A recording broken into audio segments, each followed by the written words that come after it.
Bonjour tout le monde, je suis ravie de vous retrouver aujourd'hui dans cette nouvelle vidéo que je n'avais absolument pas prévu de faire, du moins jusqu'à hier soir 1h du matin, ou plutôt ce matin à 1h.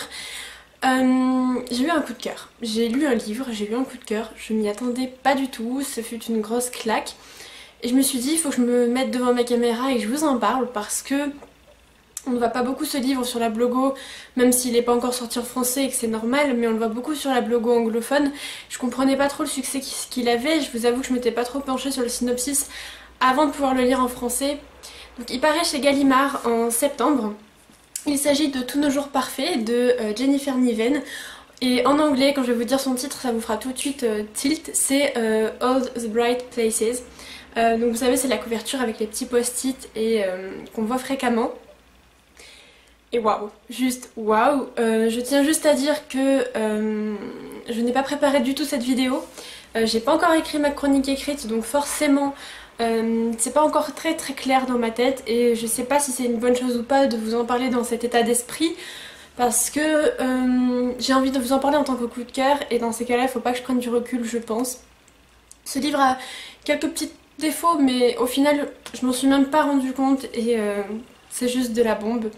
Voilà, je tiens aussi à dire que j'ai lu ce livre au mois de juillet, mais que vous aurez cette vidéo au mois d'août, je pense, parce que, étant donné qu'il ne sort qu'en septembre, je ne sais même plus la date exacte, et je m'en excuse, mais j'essaierai de la trouver et de la mettre quelque part sur la vidéo. Mais étant donné qu'il ne sort qu'en septembre, j'avais pas envie de vous faire cette vidéo trop à l'avance et vous donner envie de le lire sans pouvoir l'acheter, parce que je pense que ça peut être très frustrant.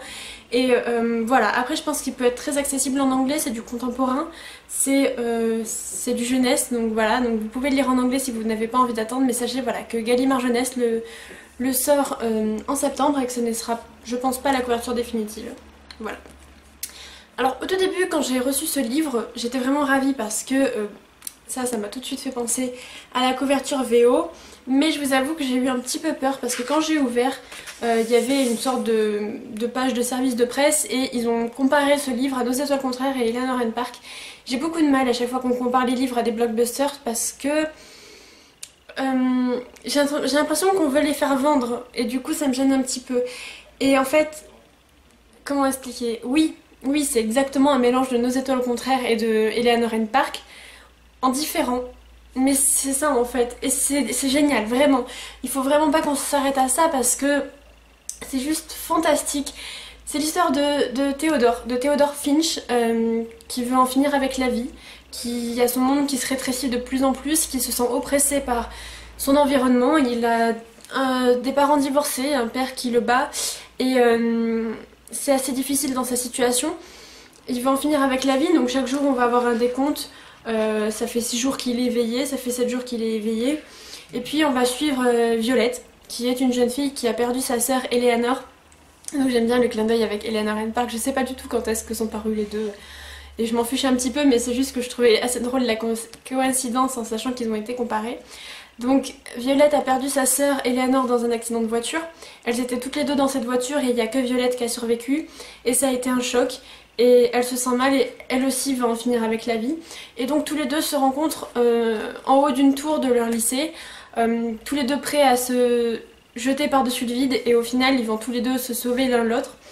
Et voilà, j'ai trouvé ça vraiment déjà très touchant et ce que j'ai beaucoup aimé c'est que les chapitres s'alternent, donc je vais vous montrer, voilà, on a ici le chapitre de Finch et puis on va avoir pas très longtemps après le chapitre de Violette, comme ceci. Et c'est vraiment très bien, c'est très rythmé parce que les chapitres sont très courts et on a les deux points de vue et ça je trouvais ça vraiment génial. Et puis ça a été une grosse claque parce que j'en suis émue rien que d'en parler, mais si vous voulez, pour le début s'installe tranquillement, donc on le suit, je suis vraiment toute émue donc c'est assez difficile d'en parler, mais le début s'installe, on va suivre ces deux personnages évoluer, se rapprocher forcément parce que c'est une romance. Mais c'est une romance tellement extraordinaire et qui sort du commun et de ce qu'on a l'habitude de voir. C'est un roman qu'on ne peut pas lâcher. Le rythme est tellement vif, le style d'écriture est tellement intéressant et bien qu'on ne peut pas le lâcher. Et on est pris dans les lignes, en fait on veut le continuer. Et puis voilà, je suis arrivée à la moitié du roman, je suis arrivée à une 130 pages à peu près hier matin. Et puis hier soir, je l'ai lu d'une traite. Voilà, donc je l'ai lu en une journée et demie.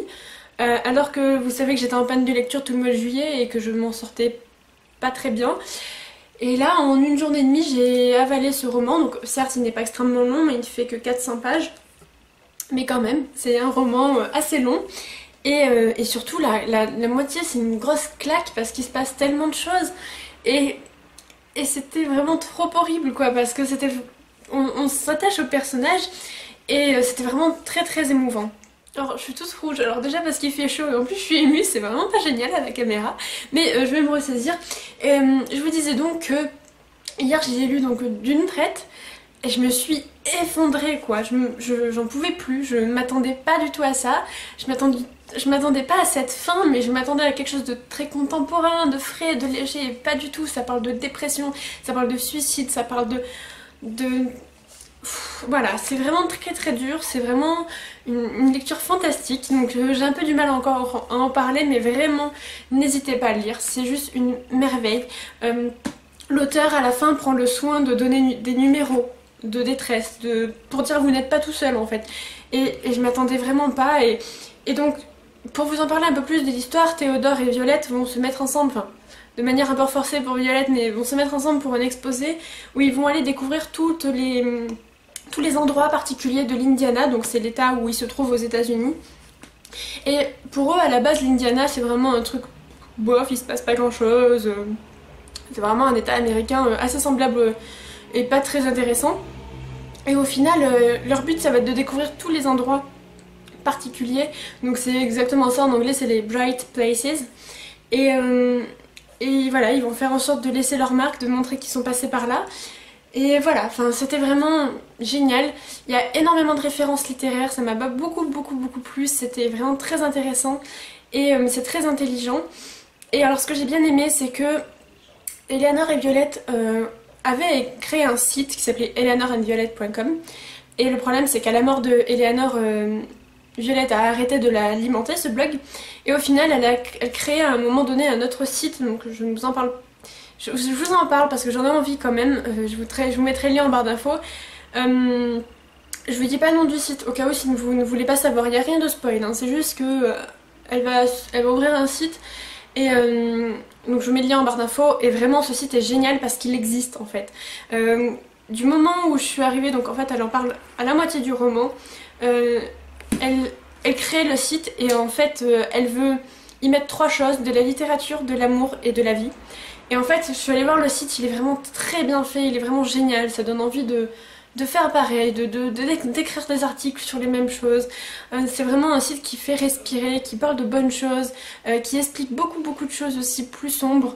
C'est vraiment un site à aller voir, c'est tout en anglais, mais c'est vraiment très intéressant, donc voilà, si vous voulez aller le voir, n'hésitez pas en barre d'infos. Et puis je trouve ça tellement génial que suite au livre, ça existe vraiment, parce que quand on s'attache à quelque chose dans nos livres, en général, on a envie de les retrouver en vrai. Je pense par exemple dans Nos étoiles contraires, je sais qu'on était beaucoup à espérer que le livre Une impériale affliction existe vraiment, et puis bien sûr il n'existe pas, et c'est... Oh mon dieu, c'était une torture, mais on peut espérer que John Green l'écrive un jour, j'en sais rien, peut-être qu'il a dit non, j'ai pas vérifié les interviews ou autre, mais quand ça existe en livre, on a envie d'y croire que ça existe en vrai, ça rend le livre encore plus vivant. Et là c'est exactement le cas, le site existe, donc voilà, il est très bien fait, il est très beau, il est vraiment moderne et chouette. Donc allez voir en barre d'infos et peut-être que ça vous donnera encore plus envie de lire le livre. Et voilà, ce livre c'est un mélange de lumière et de désespoir, et ouais, je me suis pris une grosse claque, et comme j'ai dit sur Twitter hier, j'avais jamais autant pleuré pour un livre depuis longtemps. Ça m'avait manqué, mais je vous dis, pendant les 50 dernières pages, j'étais complètement effondrée. Et pendant une demi-heure après ma lecture, j'en pouvais toujours plus. Même encore maintenant, je suis vraiment émue. Donc voilà, il sort en septembre chez Gallimard Jeunesse. Je pense qu'il va être un prix de grand format, j'en sais pas plus. Il fait 375 pages. À mon avis, il n'aura pas cette couverture, mais voilà, la couverture VO est dans ce style-là. Et puis voilà, j'ai pas grand chose d'autre à dire. N'hésitez pas à me dire en commentaire si vous souhaitez le lire ou pas, si vous l'avez lu en anglais et ce que vous en avez pensé. Bien sûr, ce livre a des petits défauts, mais en fait, j'arrive même pas à me dire quoi. Je crois, il en a, j'en ai ressenti certains, mais là j'ai pas les mots. Pour moi ça reste un coup de cœur, et pour l'instant j'ai pas les mots pour dire quel défaut il peut avoir. J'ai juste vraiment adoré, et c'est difficile à lâcher, c'est difficile à lire parce que la fin est vraiment bouleversante. Mais voilà, je ne peux que vous inviter à découvrir ce roman qui est juste une grande pépite.